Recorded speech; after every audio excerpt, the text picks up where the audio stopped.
皆さん、こんにちは。日本語デイリーポッドキャストのゆいです。こんにちは、はるきです。ゆいさん、今日も朝から元気いっぱいですね。もちろんです。朝は一番エネルギーがある時間ですからね。はるきさんは、なんだか少し眠そうですね。ははは、バレましたか。僕は正直朝はあまり得意じゃないんですよ。ゆいさんとは正反対かもしれません。そうなんですか？面白い。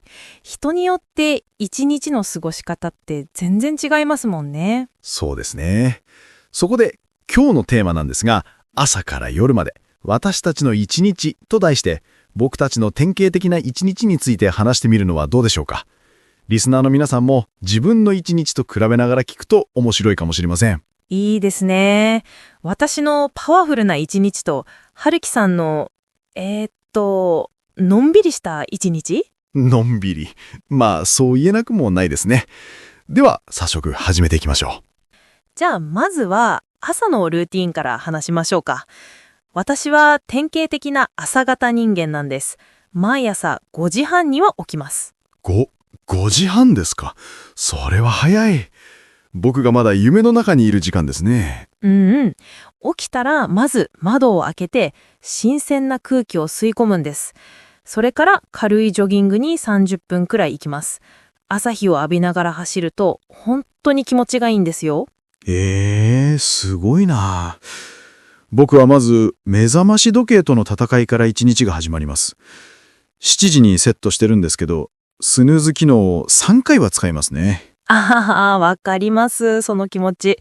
でも、そこで起きないと大変なことになっちゃうじゃないですか。そうなんです。だから本当にギリギリの時間、7時半ぐらいにベッドから這い出して急いで準備を始めます。朝ごはんはコーヒーとトーストがあれば十分かな。ゆいさんはちゃんと食べるんですよね。食べます。日本の伝統的な朝ごはんが好きで、炊きたてのご飯とお味噌汁、それから焼き魚とか。時間があるときは納豆も食べますよ。うわー、理想的な日本の朝食だ。僕には夢のまた夢ですね。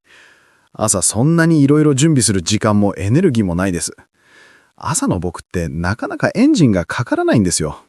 でも、はるきさんみたいに朝が苦手っていう人多いですよね。私の友達も、早起きしたいけどできないってよく言ってます。どうやったら気持ちよく朝を始められるんでしょうか？何かコツとかありますか？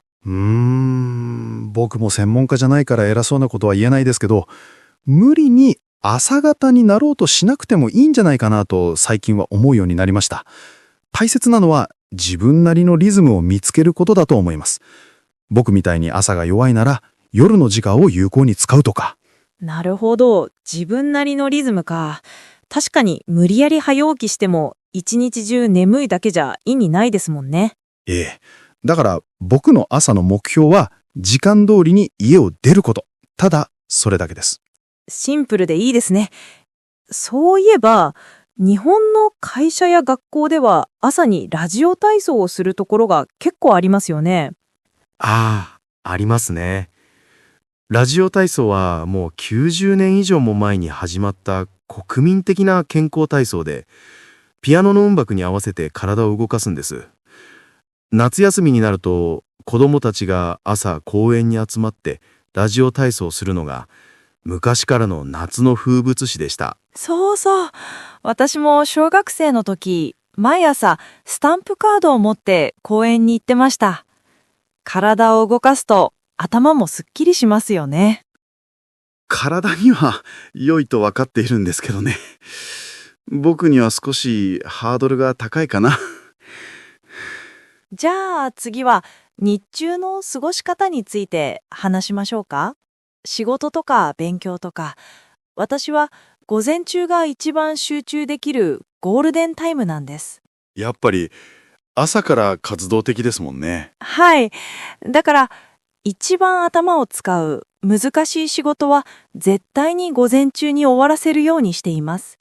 企画書を書いたり、大事なメールに返信したり、お昼ご飯を食べた後は少し眠くなっちゃうので。わかります。ランチの後の睡魔は強敵ですよね。僕は逆で、午前中はまだ頭が半分寝ているような状態なんです。メールのチェックとか単純な作業をしながら少しずつ目を覚ましていく感じ。へえ、そうなんですか？じゃあ、春樹さんのゴールデンタイムはいつなんですか？僕の集中力のピークは午後3時くらいから夜にかけてですね。だんだん調子が上がってきて、夕方頃に一番仕事がはかどります。周りが静かになってくる時間帯が好きなのかもしれません。面白い。本当に人それぞれなんですね。私のエネルギーは朝 100% で始まって夜に向かってだんだん減っていく感じです。僕の一日ってなんだか古いスマートフォンのバッテリーみたいなんですよ。朝家を出るときは省エネモードでやっと 50% くらい。日中いろんな情報や人との会話で少しずつ充電されて、夜になると 100% になるみたいな。その例えすごくわかりやすいです。じゃあ、春樹さんは夜型というより徐々に充電される型なんですね。そうかもしれません。だから他の人が疲れたなーって言い始める夕方5時くらいに僕はさあこれからだって気分になるんです。ちょっと周りとずれている感じはしますけどね。でもそれも個性ですよね。自分の生産性が高い時間を知っておくのってすごく大事なことだと思います。無理に周りに合わせる必要はないですもんね。本当にそう思います。学生の時、図書館で朝から勉強するのが良いとされていましたけど、僕は夜、自分の部屋で一人で勉強する方がずっと集中できましたから。なるほどな。じゃあ、一日の最後、夜の過ごし方はどうですか？ゆいさんは朝早いから夜も寝るのが早いんですよね。はい、早いです。仕事が終わって家に帰ったらだいたい7時くらいに夜ご飯を食べて、その後はゆっくりお風呂に浸かります。これが私にとって最高のリラックスタイムなんです。日本人にとってお風呂は特別ですよね。シャワーだけじゃなくて湯船にしっかり浸かる文化がある。そうなんです。一日の疲れが全部取れる気がします。お風呂から出たら少し本を読んだり、好きな音楽を聴いたりして、10時半にはベッドに入りますね。もうその頃にはバッテリーが 5% くらいしか残ってないので。僕のバッテリーがフル充電になる時間ですね。僕は家に帰って夕食を食べて、そこからが自分の時間の始まりです。疲れてないんですか？不思議と疲れてないんですよ。むしろ頭がすごくクリアになる。だから夜は趣味の時間にしています。最近はプログラミングの勉強をしたり、見たかった映画を見たり、じっくり本を読んだり。すごい。夜にそんなに活動できるなんて信じられないです。私だったらソファーで寝ちゃいますよ、絶対に。静かな夜中に何かに没頭する時間がすごく好きなんです。誰にも邪魔されないし、集中できる。気づいたら夜中の2時とか3時になってることもよくあります。2時？じゃあ、睡眠時間はどのくらいなんですか5時間くらいですかね。本当はもっと寝た方がいいんでしょうけど、だから朝が弱いのかもしれませんね。完全に悪循環です。原因はそれでしたか。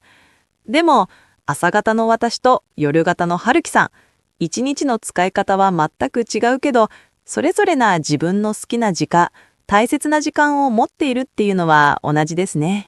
確かに。朝の沈黙さが好きなゆいさんと夜の沈黙さが好きな僕。結局は自分が一番心地よいと感じる時間を見つけて、それを大切にするのが毎日を楽しく過ごす秘訣なのかもしれませんね。そう思います。なんだか自分の生活スタイルにもっと自信が持てました。というわけで今日は朝から夜まで私の一日というテーマで話してきました。ゆいさんのような朝型と僕のような夜型では一日のエネルギーの使い方が全く違うことが分かりましたね。でもどちらがいいとか悪いとかではなく、大切なのは自分なりのリズムを見つけること。これが今日の大きなポイントだったかなと思います。それでは、ここで恒例の今日のベストフレーズ3選を発表します。今日の会話の中から皆さんにぜひ覚えてほしい便利な表現を3つ選びました。1つ目は、朝型、夜型。これは自分のライフスタイルを説明するのにとても便利な言葉です。2つ目は、なかなかエンジンがかからない。これは物事をすぐには始められない、調子が出ないという意味のとても自然な言い方です。朝が弱い人はぜひ使ってみてください。そして3つ目は自分なりのリズム。これは自分に合ったペースやスタイルという意味で今日の会話のキーワードでしたね。春樹さん、ありがとうございます。今、春樹さんが紹介してくれたフレーズも含めて、今日のエピソードの詳しいスクリプトは私たちのブログで全て読むことができます。復習にぜひ役立ててくださいね。アドレスは japanesedailypodcast.blogspot.com です。それでは最後にリスナーの皆さんへの質問です。皆さんは朝型ですか？それとも夜型ですか？ぜひコメントであなたの一日について教えてくださいね。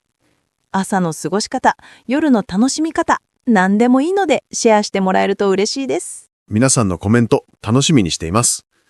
それではまた次のエピソードでお会いしましょう。またね。バイバイ。